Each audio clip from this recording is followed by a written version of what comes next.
Tahun ini nampaknya bakalan banyak banget smartphone yang ngunggulin di durability-nya. Kayak kemarin sebelum lebaran Oppo ngerilis si Oppo A5 Pro 5G ini. Ini adalah smartphone versi upgrade-nya dari A3 Pro tahun lalu. Dengan di-upgrade 3 IP rating sekaligus, yaitu ada IP66, IP68, dan IP69. Jadi Oppo A5 Pro 5G ini makin tangguh. Mau dicemplungin ke air, disemprot, atau mungkin jatuh secara nggak sengaja, itu pun akan aman banget. Apalagi kemarin ketika libur lebaran, smartphone ini juga sempat saya bawa, dan memang sempat jatuh juga. Tapi sekarang yang jadi pertanyaan, apakah worth it untuk dibeli di harga 4.299.000? Beli atau enggak? Saya Koko, ini dia review dari Oppo A5 Pro 5G. Sebelumnya mulai dari unboxing terlebih dahulu.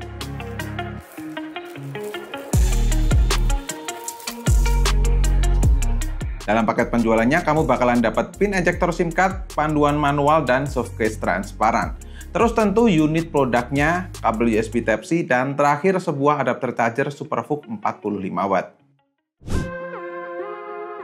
Pertama, karena memang dia jualannya di durability, IP66 berarti dia tahan dengan semprotan air bertekanan tinggi di segala arah. Terus ada IP68 tahan di dalam air 1,5 meter selama 30 menit. Dan IP69 bisa tahan dengan air bertekanan dan suhu tinggi. Jadi secara pelindungan Oppo A5 Pro 5G ini tuh kuat banget. Belum dia masih dibekali juga oleh military grade shock resistance. Jadi kalau misalkan jatuh gitu lebih aman. Karena dari mainboardnya berbahan aluminium alloy, terus ada spong bionic cushion, sehingga ketika jatuh tuh akan lebih aman.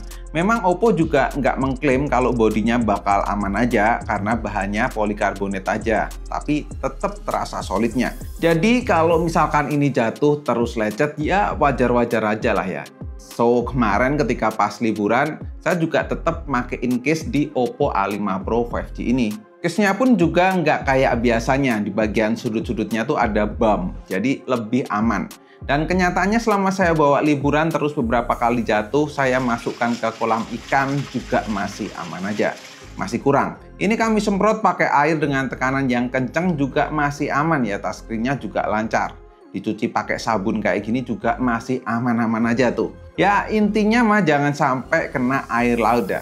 Itu udah pasti kena korosi.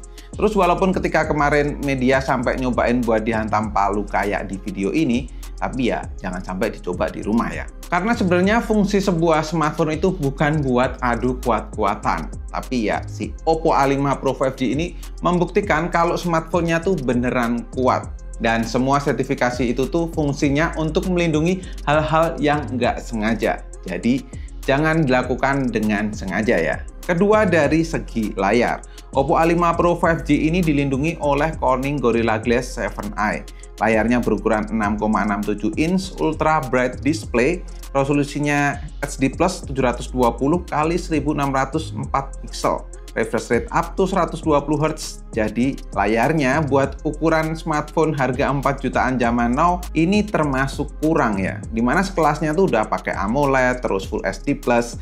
Ini masih dengan kelas IPS-nya. Tapi ya secara pengalaman nggak sampai kurang banget sih, karena saya pakai di luar ruangan pun juga masih bisa. Serta ada splash touch, jadi kalau kena basah masih bisa dikontrol, dan glove touch buat yang masih pakai sarung tangan kayak gini, tetap aman aja. Memang kalau detailnya sih rada berkurang ya, karena cuma di SD+, tapi ini jadi ngefek ke baterainya yang lebih awet. Toh secara fungsional, layarnya tetap ngasih warna yang bagus. Scrolling juga smooth, jadi plus minus sih di sektor layar ini kalau buat saya. Masuk ke lebih dalam, ke bagian performa, Dimensity 6300 memanglah cukup dalam penggunaan harian. Buat multitasking aplikasi, RAM 8GB juga sudah cukup banget, bahkan lebih. Dalam pengujian kami, Antutu bisa dapat skor 450 ribuan, skor yang lumayan lah ya. Yang cukup disayangkan yaitu sensor gyronya yang software, sehingga untuk main game PUBG Mobile jadi cukup delay. Meskipun untuk settingan grafiknya di Smooth Ultra ya, dan ketika gameplay pun juga minim frame drop. Dalam 30 menit bermain, baterainya berkurang 6% dengan suhu naik di 42 derajat Celcius. Sedangkan untuk main game MLBB, walaupun dapat settingan 90 fps, tapi ketika gameplay itu hanya mentok di 60 fps saja. Walau secara overall memang playable banget dimainkan di Oppo A5 Pro 5G ini. Touchscreen juga responsif, suhu juga bisa dijaga, dan baterainya tergolong irit. Dalam 30 menit bermain, baterainya berkurang 6% dengan suhu juga di 42 derajat Celcius.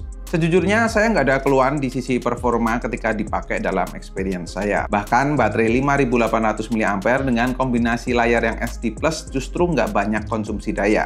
Sehingga dipakai buat nonton YouTube selama 1 jam juga cuman berkurang 6%. Ngecasnya juga cepat nih, dari 10 ke 100% butuh waktu 1 jam 39 menit. Oke banget lah ya ini. Terus untuk kamera gimana? Nah ini juga buat catatan nih, buat yang mau beli Oppo A5 Pro 5G.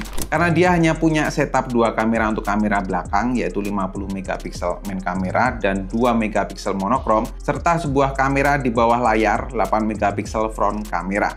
Yang dimana kualitasnya menurut saya juga nggak bagus banget, tapi juga nggak jelek. Hasil fotonya secara overall ini memang bagus fotonya, tapi dengan catatan di kondisi luar ruangan dengan cahaya yang cukup. Detailnya juga bagus, skin tone saya suka, kontras dan brightness-nya cukup seimbang, nggak overexposure juga, processing AI-nya ngebantu banget supaya hasil foto makin lebih bagus. Jadi bikin SDR-nya tuh makin dapet lah.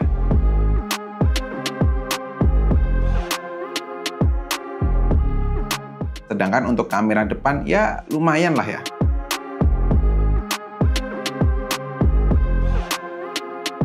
Yang mengecewakan justru hasil videonya yang nggak stabil. Sedih sih. Oke,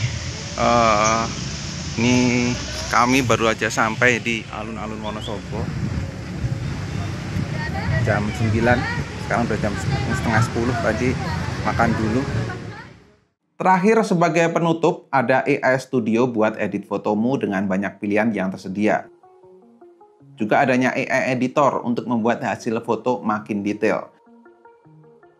Terus AI Eraser, Unblur, dan Remove Reflections. Jadi kalau mau dandanin hasil foto bisa banget tuh di A5 Pro 5G ini.